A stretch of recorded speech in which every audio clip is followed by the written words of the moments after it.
Hey everyone, Angelo here, homeless filmmaker in LA, living in my car for about 18 months. And I've been getting up at 4:40 in the morning every day, which actually really helps me now. I'm actually disappointed when I lie around until like 5:15 and then get up to shower in the street, you know, next to my car. I like it because it's it just gets me moving faster, you know? I feel terrible when I get up late, like even 6 in the morning. So this is weird. I never thought I'd live like this. I hated getting up early for most of my life. I worked as a bouncer for 5 years, so I'd work till like 2 in the morning, and you know, I'd get to sleep maybe 3:30, and I'd usually get up around 1 in the afternoon. But I just have grown to hate that, and especially in LA, with the heat being so bad, it's just hard to sleep in my car during the day. At least in Virginia, it was cold during much of the year, so it was actually easy to sleep in my sleeping bag. But anyways, my sandals finally broke, and now I don't have them in my car, but I'll just put some pictures on screen I'll get of them. They broke twice, so, or more than twice. I've super glued them back together several times, you know, the little strap that goes over your toes, and they tore out, like the top strap, you know, that goes between your toes. So I super glued them back in there. They lasted for, I don't know, 2 months or so. One tore out, and I'm like, oh shit. I went to Goodwill where I got a new belt. Oh my goodness, new belt. I'll show my old belt too, and this is cloth, so I like that this is much more like stronger than the old one, which literally snapped apart. This, it's not like a buckle either, so I can, oh my goodness, so nice to be able to get a belt that fits right. And also, because I'm moving a lot, especially doing burpees, like I'm bending over and flexing and stuff, so it bends the belt and everything. It just wore it out. And it's my pants, you know, moving up and down on my body, so it's like pulling on the belt. It just broke in half. I'm thinking maybe that and my shoes I'll just auction off at some point if anyone wants to buy them. I don't care if you want to buy them for $2. Like, I'll sell them out even if it costs me more to ship them. Wait, it'll cost you to ship them. But I got this belt at Goodwill, and it was hot as a motherfucker. And I got these like shower shoes, which I thought, well, I could get them for $5. The belt was $5. And I tried one of the shower shoes today because I'm like, oh, this already kind of sucks. It's like a rubber clog. And I had one sandal on, the good one that still worked, and then the shower shoe on my right foot, and it was a pain in the ass, and water got all in it and stuff when I was showering, and I had to dump it out. I'm like, screw this, I'm getting actual sandals. I wanted to go early to a clothing store to get it because I had somewhere to be, I had to do stuff. And the funny thing is, this story's so dumb. So first of all, I realized how to shop the 99-cent only store and avoid a huge line, which is basically go in right when they open, immediately get whatever you need within 3 minutes, and get in line. Because already there was a line, but I was able to get my stuff quickly. And I gotta shop there because it saves money, you know, even the 20 cents for a can of sardines or something over the regular grocery store. But it opened at 8 o'clock. I got out of there and I was like, oh, Ross doesn't open for another 2 hours, but I gotta be somewhere at 2 hours. So I went to Target and got a damn a $15 pair of sandals, cheapest ones I could get. I hate spending that kind of money, but yeah, I got them, so that's nice. So I can shower in the street, basically. And if I ever use a gym again, shower at the gym. So I'm annoyed that they weren't the, you know, the one with the strap, but the only ones with the strap they had were like $20, and they were like really heavy, and I don't know, like it seemed like almost like, I guess they're safe for water. They seem pretty like durable, but I don't know. So I got ones with the slipper cover, you know, that you slide your foot into and it just goes under. What the hell was I talking about this whole video? Yeah, so maybe I'll auction off both my belt and my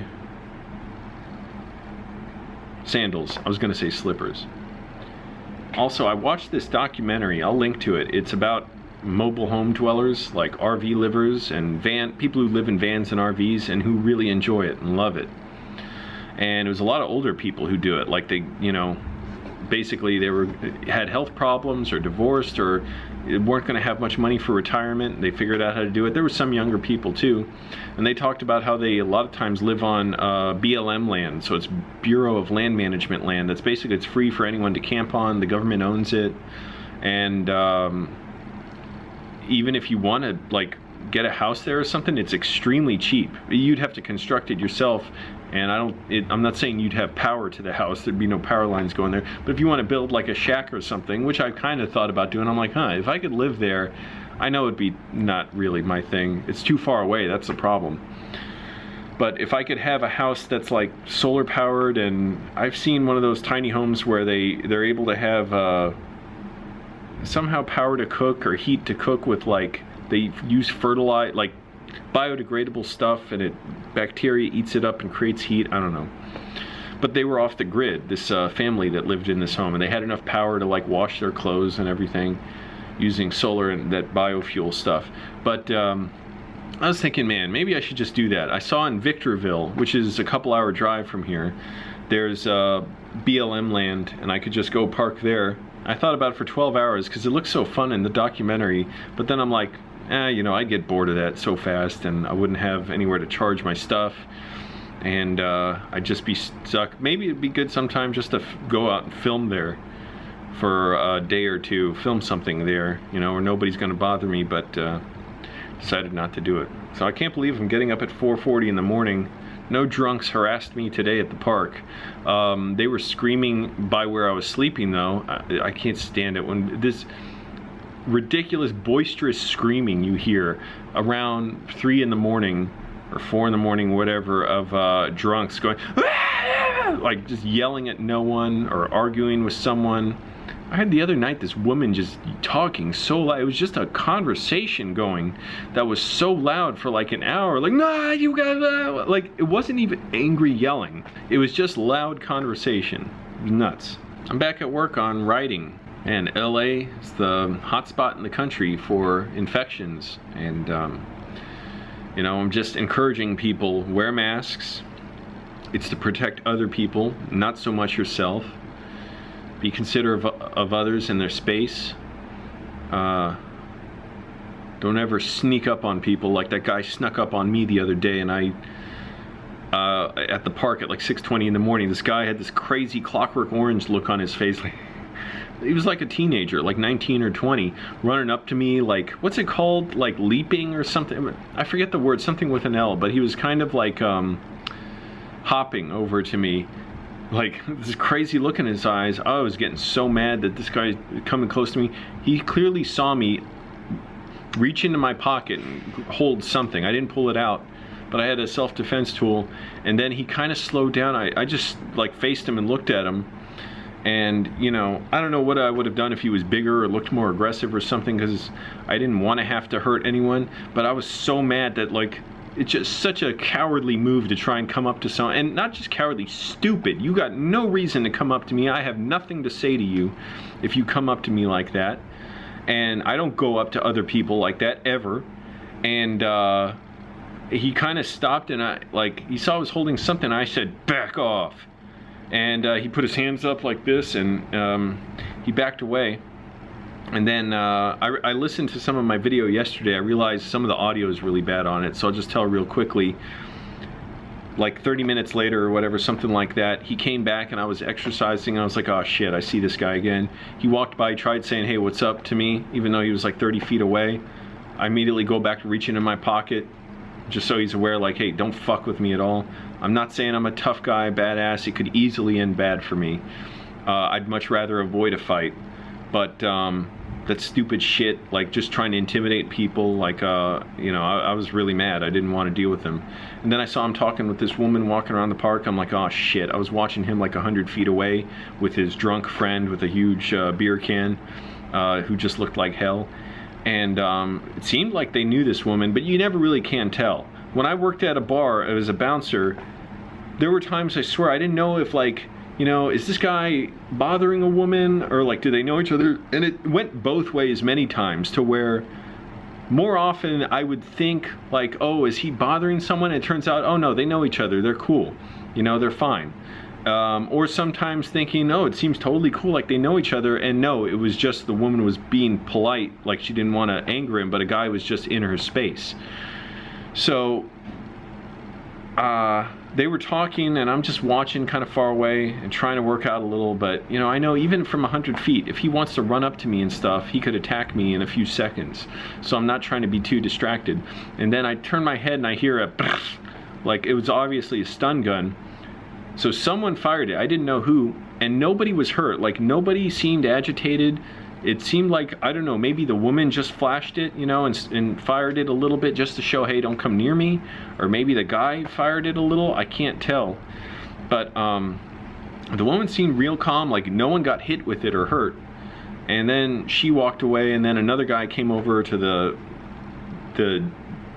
dumbass young guy, and I was like, oh shit, now I really don't want to fight him. The old guy, he's obviously can't fight worth anything. I'm not trying to fight him, but the younger guy was, and another guy, if he knows him, I'm like, oh shit, fighting two guys, like, if for any reason there was a confrontation, I don't want to have to defend myself from two guys. So anyways, I kind of walked around the park again, whatever, left them and finished a workout. But anyways, yeah, none of that, but I gotta watch out for it now. I watch out regularly, and you never know. You know, there's a guy who threw a brick at me one time, and I saw him there another time at the park. He was just walking around, kind of like flailing about and just knocking over trash cans. I didn't say anything because I'm like, it's not my place. Doesn't matter. I don't care. I picked up the trash cans after he left, but I'm like, there's no point. You know, I'm not here to protect these trash cans. Doesn't matter. This guy's obviously out of his mind. So, you know, be safe and all, but anyways, just getting through it all and writing a whole lot, and outlining my screenplay, and I don't want to get into it more than that. I like to keep it, you know, something I'm working on rather than it's like saying it as if it's something I accomplished. But, you know, keep wearing masks, and I don't know what we can do. This is obviously going to be here for a long time, if not years, and if not just always be with us, and be a real terrible situation. So it'd be good if we can actually properly isolate and you know, get support and try and stay in your homes. Not just, I mean, isolate, but I mean not get kicked out by landlords who are going to try and evict tons of people. I know the bootlickers like that. You're like, good, that's success. Maybe someday I'll be a landlord, and that way this makes me feel good. It gives me a stroke of power to know that poor people are homeless. Yeah, I don't, like, that shows how you just gave up on any decency, but, you know, don't put that on me. That's got nothing to do with me. I'm a, you know, a normal person. I don't want that for people. So, anyways, yeah, it's just a lot going on, but I'll get manic if I talk about that too much. All right.